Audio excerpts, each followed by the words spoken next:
radio show with your host, Lonnie Clark. We stand together and accept that we now live in a world transformed by Fukushima. Monday, Wednesday, and Friday from 8 a.m. to 9 a.m. Pacific Standard Time here on UCY.TV radio. We relentlessly engage every ear that listens. We expose and confront the complete lack of accountability for the nuclear industry. Consider social engineering programs who view our bodies, minds, and souls as assets on a balance sheet.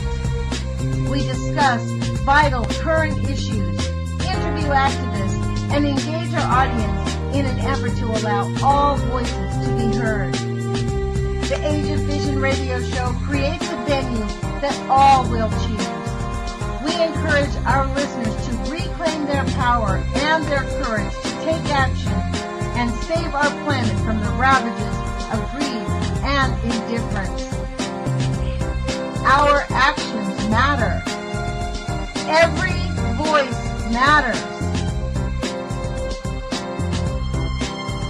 We remind our listeners that happiness is resistance.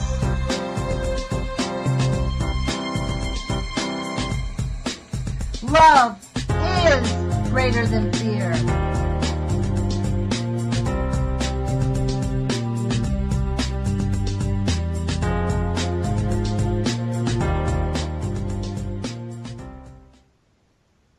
Good morning, UCY.TV radio listeners. This is Lonnie Clark with the Age of Fission radio show. Thank you for joining us today. It is, can you believe it, August 8th, 2016, how it flies by. This is Monday, and as you know, I like to interview activists and discuss the situation in St. Louis. Today we have the great honor of having Kay Drey from Beyond Nuclear, and a St. Louis activist who has devoted much of her life to really rebalancing the processes of life. And thank you, Kay, for joining us. I'm thrilled to have you with us. I'll introduce you right away. Well, thank you for inviting me. Yeah, well, right before the show, we were talking about your little speech that you gave last night. You were asked to give a speech at a Hiroshima Nagasaki memorial in St. Louis. Is that correct? That's right. Yeah, at the Ethical Society. It was very nice. Ethical Society. That is what we need, is ethics. This issue about the pollution, not just nuclear, but all of the pollution that is really just part of what I wanted to ask you about, because I know that you were a civil rights activist, correct? Before you got involved in this. I have long felt that this is a civil rights issue, because our civil rights have been taken away from us. We never were asked about this. Right. So perhaps you could talk about what you said last night, because it sounds like we were sort of in the same vein of thought somehow on this one. Well, right. I guess that we were taking note of the Hiroshima Nagasaki monstrosities, really. And in St. Louis has the unfortunate distinction of having some of the oldest radioactive waste of the atomic age. We purified all the uranium that went into the world's first self-sustaining nuclear chain reaction under the football field at the University of Chicago. And this then this, of course, led to the creation of the atom bomb. And I think people were happy in the United States when they actually dropped 2 bombs on Japan, which was, we thought that was great victory, at least when I was a child. And we know more now about how the terrible devastation. And I guess when I was growing up, I was a Jewish child living in a neighborhood where there were just Protestants and some Catholic people, and the kids in the neighborhood. I was in the 2nd grade, and they tied me up to a tree and threw snowballs at me because I had killed Christ, whom I had never heard of. Oh, my gosh. And it was very terrifying to me. But growing up with a lot of children who were actually religious Protestants in the most part, and I ended up going to Sunday school with them sometimes. My friends, they became my friends, but it was, it was a real experience, and seeing how people could treat other people, was really frightening to me. And I remember when they tied me up and threw snowballs at me, I ran home and hid in my little bedroom. We were renting a little house. Neither of my parents had ever lived in a house before, and we were very excited. But it was very devastating for me. I didn't understand what it meant about being Jewish, and that these very religious Protestant kids thought it was awful that a Jewish person had moved into this rental home on their block. And so at any rate, I sort of had to understand minority attitudes and what it means to be not in the majority, and I ended up being interested in civil rights and working with black people who were not able to get housing, not able to get jobs, and so forth. And I majored in college. I majored in anthropology, cultural anthropology, to try to understand more about prejudice and what could we do about it. And I worked in civil rights, helping people get housing and so forth and jobs for many years, until I then found out about nuclear power, and nuclear weapons, really, too. That was, an assault on all living people, regardless of race or religion or background. So I guess they kind of all work together, and I think we just have to learn how to have people get along and how to have a safe environment in which we can all live in our country. One of the things I think we really need to relearn is how to face it. So many people, in fact, I lost a dear friend of mine this week and told me, if you can't stop talking about this, I don't ever want to discuss it. I don't know how people can go their lives and not discuss the nuclear contamination that's enveloping our planet. For me, it's a statement of humanity to discuss it and be willing to face it. Right. And I guess when I spoke last night, because we were commemorating the bombing of Hiroshima and Nagasaki, in St. Louis was where they figured out how to purify all the uranium how to purify uranium to make atom bombs. And everything was, of course, done very secretively. And I guess we're trying to get still some of the radioactive waste that was dumped all over various places in St. Louis, and we have one site that is still not yet cleaned up, and they're pretending they can just leave some of these radioactive waste from the 1940s and 50s that were processed here in St. Louis. They think they can leave them in the floodplain of the Missouri River, which is just crazy, and they should be dug up and taken somewhere dry and away from people, actually, if there is such a place. And I guess we, when the atom bomb was created, and I was a child when they bombed Hiroshima and Nagasaki, and How everyone. Old were you? Well, I was born in 1933, so it was 1945. So that must have been very hard for you post-World War II as a Jewish child in America, because there was a lot of prejudice against German people, and that whole thing about all of it. You must have really suffered quite a bit emotionally. Well, it made me, sort of realize, because I was surrounded by Protestants, and some of whom were very religious Protestants, and I think the more religious they were and committed to their churches, it seemed to me the more prejudiced they were. But at any rate, they became my friends, and some still are to this day, although we're much, much older. And I guess I think I learned that you can have success in learning to get along with people, and I think that means people from all over the world, and it means people of all races and backgrounds. We just have to learn to do it. We think of our world as being great big, but it's one world, one bunch of air, one bunch of water, basically, and we have to protect the planet, and we have to protect all the people within the planet. And when I spoke last night about, because of the, we were commemorating the Hiroshima and Nagasaki bombings, which ended World War II, and I was very happy about that. So what did we figure? I was like 12 years old or something. Everyone was very happy that the war was over. And and so now, though we're still here in St. Louis, we have some of the very oldest, actually the oldest radioactive waste of the atomic age, because here in St. Louis we purified all and processed all the uranium that went in to the world's first nuclear weapons. And so and we're trying to get some of the final radioactively contaminated sites cleaned up in the metropolitan St. Louis. And I said we need safe air, safe land, and safe Missouri, Mississippi River drinking water. 70 years ago, this was from my talk last night, 70 years ago, we dropped radioactive poisons on Japan. Now we must remove these same permanent toxins, those that we used to kill and hurt so many Japanese people.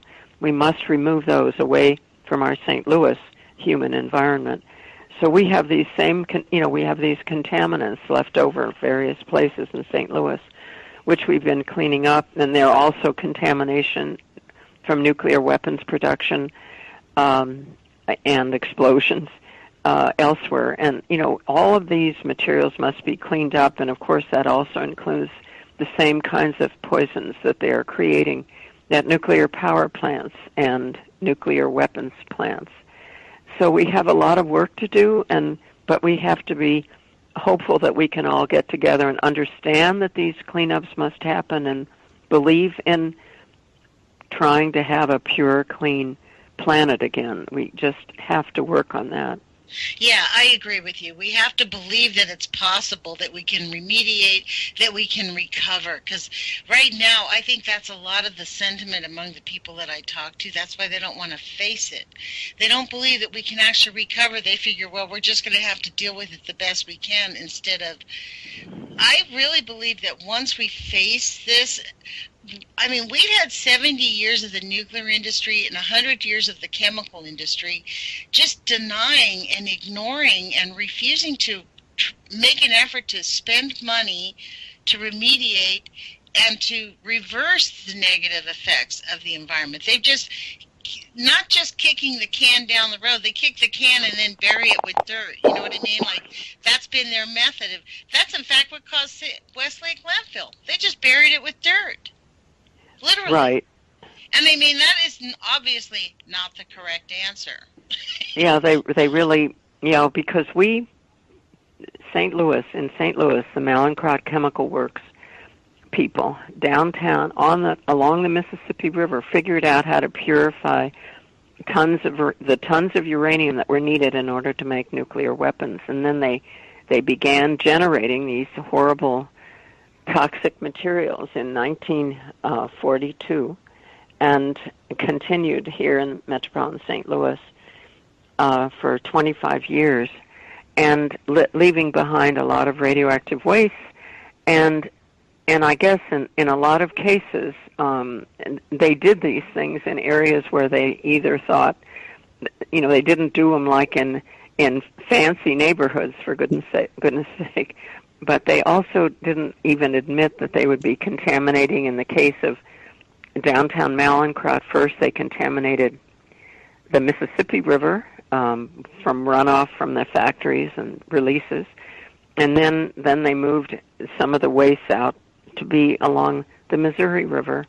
And, we treat our rivers in our nation and our world in many cases as places where we can dump poisons, and we think of our air, we release poisons into the air, gases and particulate materials, and as if we think, this air is somehow gonna be clean, but it isn't. So we just have to try and appreciate our planet and honor it and not keep contaminating it. And I think the public has been working on these issues, and I think they should feel hopeful, because I think more and more people are recognizing how important this is to have clean air, clean water, clean land. We have only one planet that we're sharing with one another. You know what's really astounding is that that our government created this whole process. This was a government project, the Manhattan Project in St. Louis. This was not a private industry issue. This was a government project. And I'm just dumbfounded that even, in the last month, your own senators voted to defund the fuse wrap. Instead of standing up and saying, no, we're not passing this budget, we're not going to defund fuse wrap, we need more money for fuse wrap. I have reduced the amount. I don't think they didn't. Yeah, they didn't. They didn't increase it. What we need is, we needed. They reduced it. And every year it's been reduced since 2010. When in fact around 2000, in 10 and in 2011, they knew for a fact that you guys had an increased awareness of a situation that caused an emergency in St. Louis. I find that to be a gross violation of our civil rights, if you ask me, because we have a right to life, liberty, and the pursuit of happiness in our country. And as John Goffman said in his book, The Irreverent Guide to Nuclear Power, that has been robbed from us because we can. And this is where I'm just like, I want to urge people that we can make a difference, that it does matter if we not just, that's what I wanted to ask you, because you began in this awareness, like it started in 1942 when you were just a young kid. So by the time you were a young woman, and at what point did we realize in our society that these nuclear power plants were harmful? They didn't tell us for 20, 30 years that they had this waste, did they? At what point did we become aware that these things were dangerous? Right. Well, by the time they began talking about the building, they wanted to build 2 reactors in Missouri, and, by then we knew that many of us knew that they were dangerous, and people in other parts of the country had been trying to get their nuclear plants shut down, and I guess I began paying attention to the fact that every nuclear power plant releases radioactive, long-lived and very dangerous radioactive materials into the air and into the water, as a part of the routine operation of the plant. And so that, and that we really have no place on the planet Earth to put the radioactive waste that we're generating, to keep it away from the air and water and land that we need to survive as members of the world. And so I just think that no one really told us that every time there's a nuclear power plant operating, that it is routinely releasing radioactive hydrogen into called water, radioactive water with radioactive hydrogen in it, and that's called tritium. That it's released into the air and into the water wherever they're getting their cooling water for the power plant. Around the clock, they cannot filter these materials, and therefore they're not required to filter them. They can filter some of the radioactive poisons that they generate at nuclear power facilities, but they can't filter all of them, like radioactive hydrogen or tritium.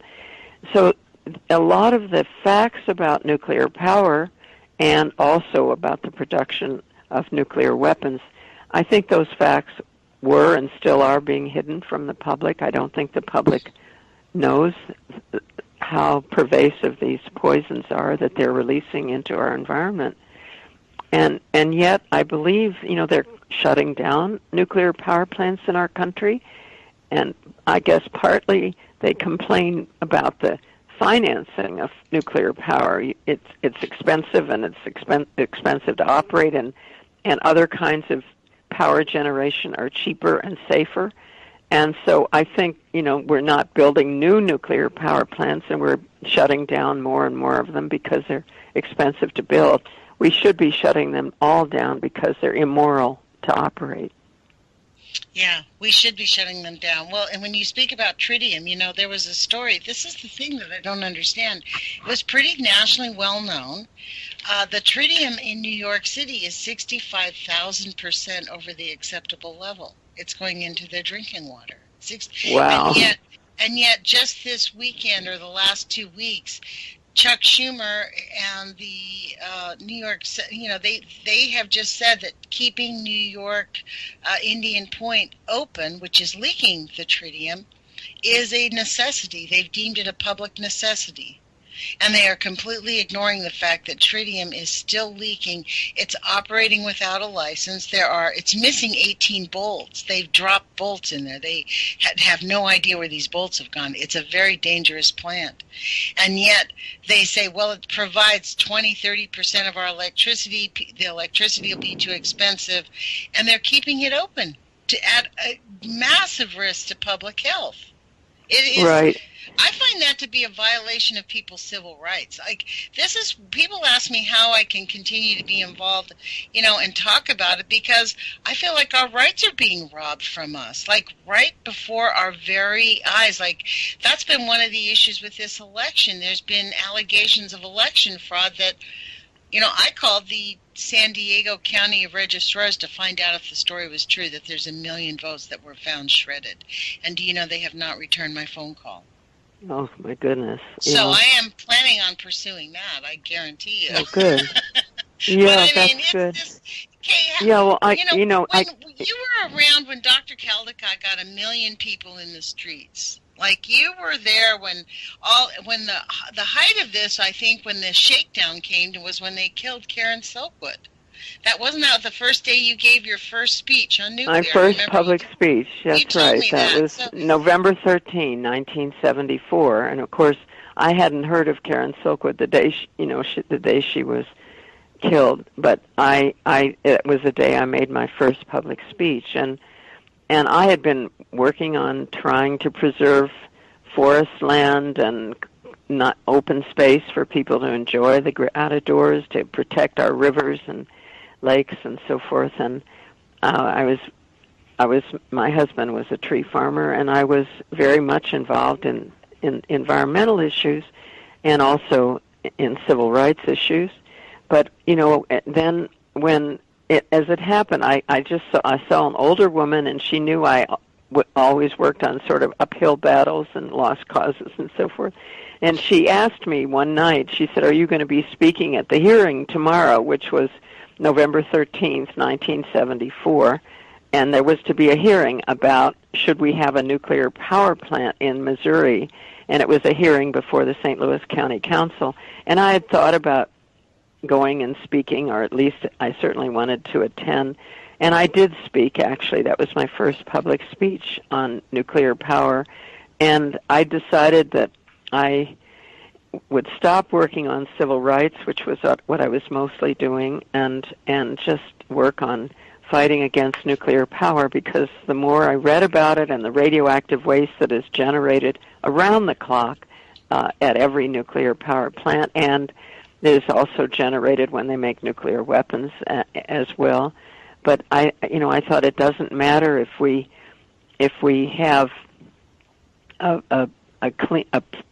a nice planet if we can't drink the water and if we can't live safely. So I've been fighting nuclear power ever since, and it's not an acceptable technology. It's very expensive, which is why some of the wiser electric utilities are shutting down their plants now in the United States, and they're not building more.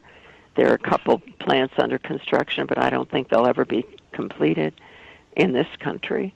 And so, I think we can be hopeful to that extent, but also, the fact that we've been generating these awful radioactive materials, and like my favorite isotope, I call it my favorite, which is tritium, which is radioactive hydrogen, and the tritium that's created today in a nuclear power plant has a half-life of over 12 years, and you have to multiply the half-life by at least 10 to find out how long tritium, for instance, will be releasing radioactive beta particles into our atmosphere, into the air we breathe and the water we drink. And so tritium is my least favorite isotope. And it's on my license plate, and they cannot filter tritium from an operating nuclear power plant. Water is hydrogen and oxygen, and there's no technologically feasible way to remove the radioactive hydrogen from water that is being contaminated in a nuclear power plant. So since there's no financially feasible way to filter radioactive hydrogen from H2O, hydrogen and oxygen, which is water, since there's no way to filter the tritium, they're not required to filter it. So it's not just leaks of radioactive tritium, but around the clock, every nuclear power plant is releasing radioactive hydrogen or tritium as a part of the water that they use for cooling and operating the plant. So it's releases, not just leaks. They cannot do it technologically. There's no economically feasible way to filter tritium, so they're not required to. And when I first learned about tritium, I called a health physicist at Washington University here in St. Louis, and I said, could you please tell me about the hazards of tritium? And he said, quotes, tritium is no big deal. All it can do is destroy a DNA molecule. And I said to this health physicist, I said, I don't want my DNA molecules destroyed or my children's DNA molecules destroyed or anyone else. I mean, they cannot have nuclear power and, of course, nuclear weapons without creating and releasing to the environment horrible, long-lived, very dangerous radioactive poisons. Well, look, this is I'm sort of dumbfounded with the information you just unloaded on us. So to be honest, but when they say that the amount of tritium, the quote allowable levels of tritium that are allowed, it's 65,000% higher in New York drinking water. So what you're telling me is that they've allowed tritium going into you have the Callaway nuclear power plant that did getting built right on the Missouri River that seems to flow down through St. Charles, Florissant, and into the Mississippi River. Is that correct? And into St. Louis, yeah. We drink that Missouri River water that comes from the Callaway nuclear plant. And we were going to have 2 reactors, but then we did a statewide petition drive and vote, and we said that we would not pay for the construction of any power plant until it was operable and used for service. So at the time when we started the petition drive to put this on the ballot and then had the vote at that time, they were planning to build 2 reactors. So we did kill 1 reactor.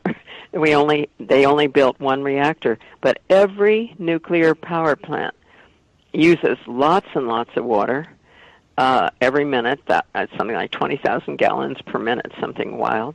And they take in, water, hydrogen and oxygen, but when they release the water and use it for cooling purposes and so forth in order to run a nuclear power plant, but that water, the hydrogen becomes radioactive and has a half-life of 12 years, which means it'll be around at least for 10 times that long, which means like 120 years. So the tritium pardon me?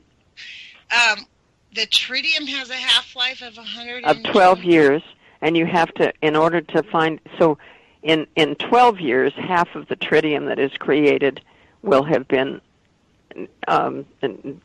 given off. It will have given off its beta radiation particles. But then it takes another 12 years, another half, and so forth. So you have to figure a certain number of half-lives before all that radioactive hydrogen has lost its radioactivity, has given off its beta particles, its radioactive particles. Okay, so let me ask you this. While we were chatting, I looked up the WikiLeaks on tritium health risks. And in this it says that it has a short biological half-life in the human body of 7 to 14 days, which both reduces the total effects of single-incident ingestion and precludes long-term bioaccumulation. This sounds like it was written by the nuclear industry, doesn't it? I'm sure it was written. Full of half-lives, because this is what it says. It's not dangerous externally, but it's internally where it's hazardous, but it's going into our water. That's right. It's going into our drinking water and into the air we breathe as well. In other words, there's tritium in the radioactive steam. When you see a cooling tower at a nuclear power plant, you see this very impressive steam coming out of the top of the cooling tower. That has tritium in it. And that tritium, which has a 12-year half-life, which you have to multiply a half-life by at least 10 to figure out how long it'll be before a particular bunch of tritium, let's say, has given off its radioactive particles. So the tritium that is going into the air and into the water from an operating nuclear power plant, a tritium molecule will have, or atom will have, a 12-year half-life, but you have to multiply the half-life by at least 10. I used to be taught by at least 20 to know how long, a particular amount of radioactive material will give off its radioactive particles and rays. So they generate a lot of tritium in just a regular operating nuclear power plant.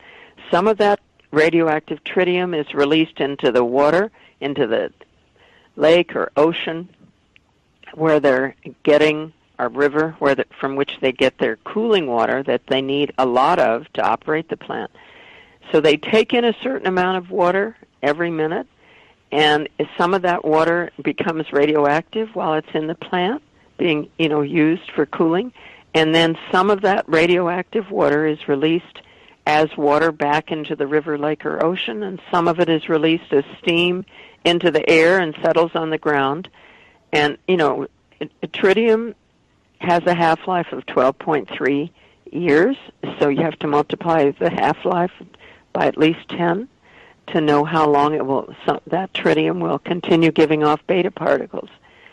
So, tritium, that's why I guess it's when I began finding out about it. And, maybe I said this already, but when the health physicist, I think I did say that, he said, tritium is no big deal. All it can do is destroy a DNA molecule. Well, it is dangerous, and it is not something that you want people to have to drink, and farmers have to put on their fields and crops. And so, and it's just one of hundreds of different kinds of horrible radioactive materials that are generated in every operating nuclear power plant, and also that we have, of course, when we have nuclear weapons to worry about. Those are the same kinds of radioactive poisons that are released into the environment. I have to say that I am just as I listen, I'm just feeling completely dumbfounded, and what brings to my mind is that our government is fully invested in producing nuclear waste, period. They have produced so much of it that at this point they're choosing to ignore it. And second, the way they've handled to ignore it is everything opposite as an American I was raised to believe we stood for. I honestly, for me, I guess this is where my outrage is, thinking about this in a civil rights way. This is, I think, the facts really are, to me at this point, meaningless. We have Fukushima going on for 5 years, and we've discovered that we have had a nuclear monster growing in St. Louis of a magnitude that we have not even really looked at. We're just now beginning to see it, and we're living with the health risks of a massive experiment that has failed, that we are now paying scientists money to figure out a way to keep it going instead of turning it down. Do you get what I'm saying? It goes against everything in my mind that as Americans I think that we are. Right. It's it's disheartening, really. I think most people think that, let's say, nuclear power plants are dangerous only if there's an accident. They don't realize about these routine releases of poisons into the air and into the water. And this is, there's a certain amount of water on our planet, and there's a certain amount providing drinking water for us here, in, let's say, in the United States. But, these nuclear power plants and nuclear weapons production plants are producing these radioactive materials for which there really is no good place to isolate them. And I just wish there were more honesty from the federal government about that. And I wish the citizens could have a chance to say, do you want to keep drinking, let's say, Missouri River water or Mississippi River water or water from the Atlantic Ocean or water that's been contaminated by Fukushima and so forth? They should say, do you want us to keep doing this? Do you want us to keep contaminating the limited amount of water we have on our planet? And I think that I just cannot believe that any Americans would say, yes, we want to continue generating these materials. These are man-made radioactive wastes. That's what we're generating. We don't have to do that, and we should not do it. And I think if the public were given the facts, they would not want to do this to our planet, to our people living here all over the planet. And other animals and plants. Well, it's like there was a huge push in New York City to shut down the Indian Point nuclear power plant, and that is just being, Chuck Schumer, who's a senator, basically is the person saying, look, we need it for the public. In your own state, Claire McCaskill, who I contributed money to elect, just voted to cut down the fuse wrap budget. Like she said, she gave a yes vote on that so that the budget would pass out of pure pressure, I am sure. It's beyond comprehension that our elected officials go to Washington, D.C. and get so disconnected from the trauma that's going on in their own states. It's unbelievable. Right. I guess I hadn't, somehow that fact passed me by that she voted to reduce the budget that we need right here in St. Louis, for example, right, to remove radioactive wastes that were generated during World War II, some of the hottest radioactive wastes anywhere, and we had them dumped illegally in a landfill in the Missouri River floodplain. So, they're in contact with the Missouri River water, and it goes into the drinking water that we have here, but then on into the Mississippi River and so forth. Well, how often have you guys been flooded since those things were dumped? We have the Missouri River floods. It's one of the most flood-prone rivers on the planet. Right. Yeah. So there's a lot of flooding because it's in the floodplain. There aren't houses there. We had a lawsuit actually. We were successful. To a certain extent, they were going to build a new town in town right near Westlake landfill in the Missouri River floodplain, and we had a lawsuit, and unfortunately we couldn't stop them from building a certain amounts of like warehouses and stuff in the floodplain. But floodplains, people need to study them. They need to find out about them in their own communities, where are their rivers located and where did the rivers flood and so forth. So we have flooding here. Missouri River floods tremendously all over the country. So I don't know. I guess sometimes I feel sort of helpless, or that, it's such a huge uphill battle. But more and more citizens are expressing concerns about having clean water and clean air, and I think they should just many people are working on these issues, and I feel hopeful in that respect, is that more people become informed, including young people, or particularly young people. I feel more hopeful that we can have some help for all this, and that we'll get the government to understand that we shouldn't be allowed to contaminate the Missouri River and the Mississippi River, and I just still can't believe that there is a nuclear power plant, that Indian Point in New York City, is right there contaminating the Hudson River. I mean, Indian Point is dumping millions of people. Millions. Yeah, that's right. 65,000%. This story was written in February. I was like, I couldn't believe it. And now... What did you say, 65,000 what? % over what they say is the allowable limit exposure. Yeah, well, the allowable limits are not humane either.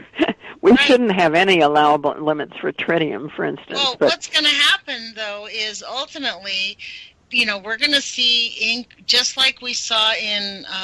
and it goes uncounted, just as in Bridgeton, just as in St. Louis. People are going to have birth defects. They're going to have cancers. And no one, since our government, I think this is one of the reasons why our government does not want single-payer health care, because if we had single-payer health care, oncology reports and oncology statistics would be readily available. We could track where the cancers are. We could easily, because it's it would be all on one system. Right now we have it disjointed. Nobody keeps track. Like, people in New York City are going to see a spike in cancers, birth defects, things like that, no doubt, and, autism, a bunch of things that, frankly, they get to use as like assets on a balance sheet. We pay them for our health insurance, and then they squeeze every last dime, and then they go to the government and keep squeezing. For me, it's just so unconscionable. This is why I can't. It's a civil rights issue. I just can't get off of this idea that how people can just allow our rights as citizens and as human beings on this planet to just be stripped away by industry, by an entire technological system, not just nuclear, but just the whole system of refusing to face that they are causing harm and just allow them to continue to deny. It's like, at what point are we going to demand honesty out of the scientists? I mean, I have a protest sign, Kay, that says, when scientists lie, people die. Oh, right. Well, or when they're silent, when the scientists are silent, when they know these things, that's another way of You have been at this so long. I have to thank you so much for your diligence for this. And, beyond nuclear, it's like you guys have been the stalwarts, like there have just been few. When I first found out about the nuclear thing, to be honest, I was stunned. I had no idea. And there are just not a lot of people who are willing to hang together to keep doing this because the fight is so hard. Like, it's not just from the government. People don't want to talk about it. Right. They don't want to talk about it, or they may feel like with me, I don't have a science background. I have a bachelor's degree in cultural anthropology because I was interested in race relations and happened to love Native Americans, American Indians, have all my life. And so I don't have much science background, but I think I'm just hopeful. I am on the board of an organization called Beyond Nuclear out of the Washington, D.C. area, and we try to give this information to the public, and other volunteer organizations do the same. And I think the public is becoming better informed, but I think, like when you mention Indian Point, and, as I said, I just find it impossible to believe that many people in New York City know that the Hudson River is being contaminated by the Indian Point reactor around the clock. And the air they breathe also has, my favorite isotope, tritium, radioactive hydrogen. That's going into the air that New York City people are are breathing, and into the Hudson River and into, other bodies of water that we're doing this to our planet, and it's not necessary. I'm very hopeful about various clean energies that are being generated, and people, I think there's more honesty about contamination. So I'm hopeful, or I wouldn't work as hard as I do. I think those of us who work on uphill battles are basically optimists, or we wouldn't be. Yeah. True You that. know, we're hopeful, and that's what we're doing. But I guess I think we have to keep trying to let people know what the facts are. But I don't understand even how anyone can work at a nuclear power plant. And now we're not only still operating a bunch of reactors here in the United States, but we're making more nuclear weapons, and I find that also to be so absolutely unacceptable in Kansas City, Missouri. The reason is because the people that are working there, Kay, genuinely do not believe that it's harmful. They are convinced that we are misinformed and being upset over nothing. They look at their community and they say, yes, we have higher risks of cancer, but we have a really great medical industry that can save most of us. I mean, what they really deny is that over the long term, 97% of the people who go through chemo, who go through radiological therapy, end up dying within the short term. They don't make it 10 years. It does not. The whole industry is a failed industry, but it's all 100%. It supports the only industry that the United States has, and that's war. Until we get to that place where we can admit that our country really is a warring nation, we're not. This is why our civil rights are being taken away and have been stripped since the Unpatriot Act was passed. All of our government passed the Patriot Act, the NDAA. We now get spied on. I mean, this is not some novel. This is a reality. In our country right now, if the government wanted to go into your house while you're at the grocery store and do a sneak and peek and look around your house and poke around, they have a legal right to go into your house anytime they want, thanks to the Patriot Act. Not one of our elected officials will revoke that little bit of a law. In the name of security, they have taken away all of our liberty. Well, we just have to, I guess we have to somehow remain hopeful that people like you who are putting programs on the radio that people can hear and think about. I guess we have to maintain hope. And you actually, you may sound like you don't maintain hope, but you wouldn't be working so hard with your radio program and other efforts that you do if you weren't hopeful.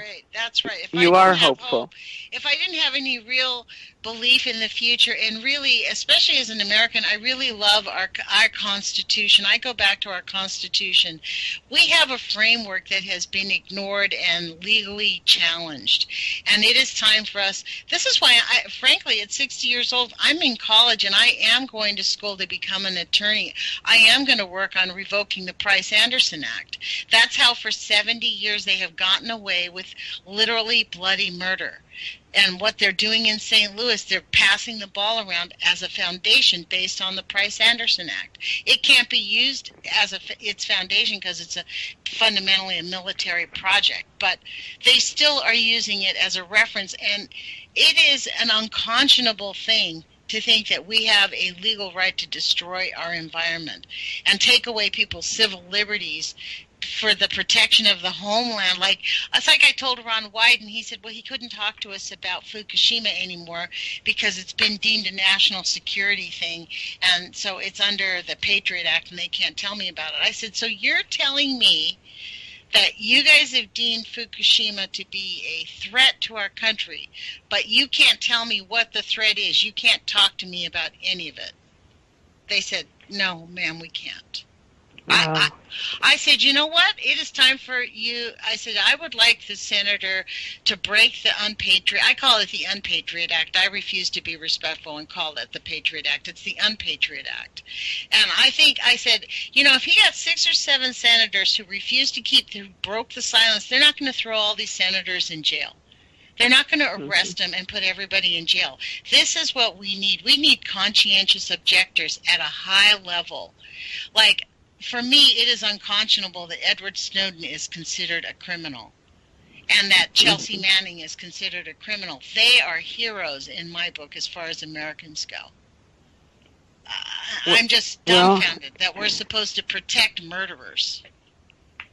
Right. Well, I think we just have to maintain a little bit of hope, Lonnie, that people like you who are trying to get these facts to the public, I think they are making a difference. I think young people have been hearing things that make them more reflective and cautious about what they believe.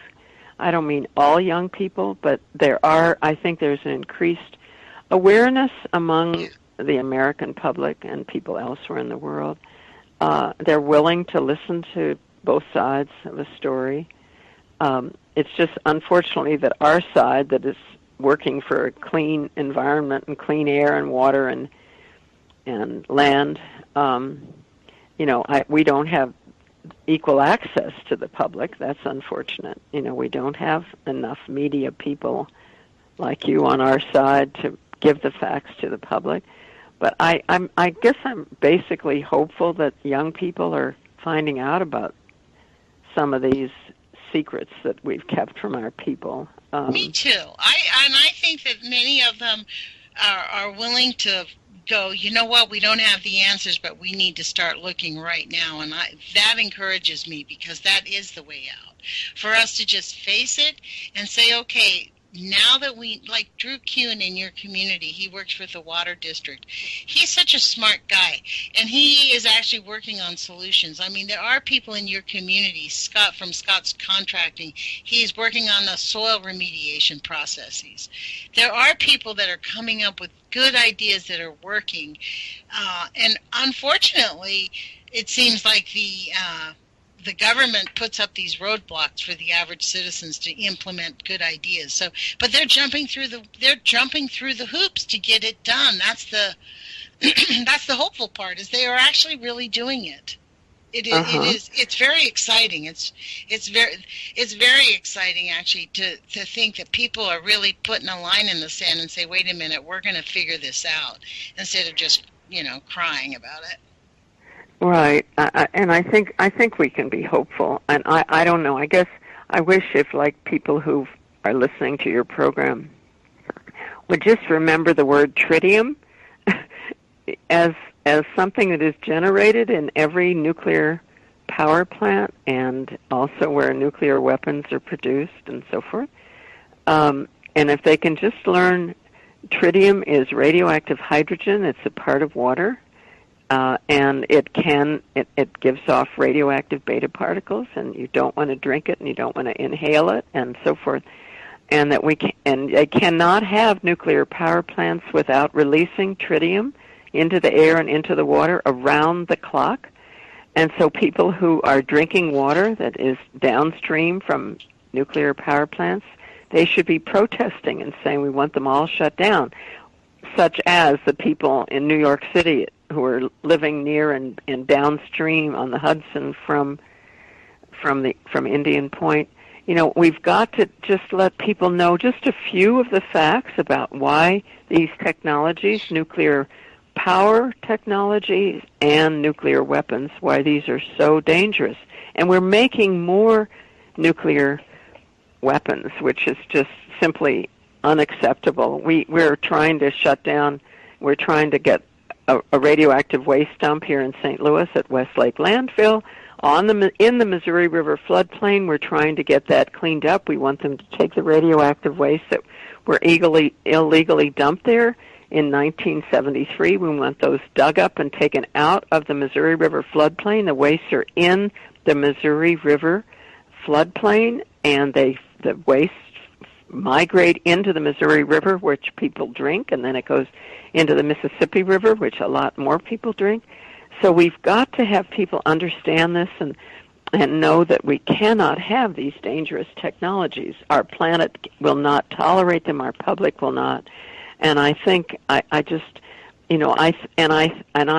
have a pamphlet that I wrote with a wonderful person, Carolyn Bauer, and one of our sentences is, our federal government creates nuclear weapons.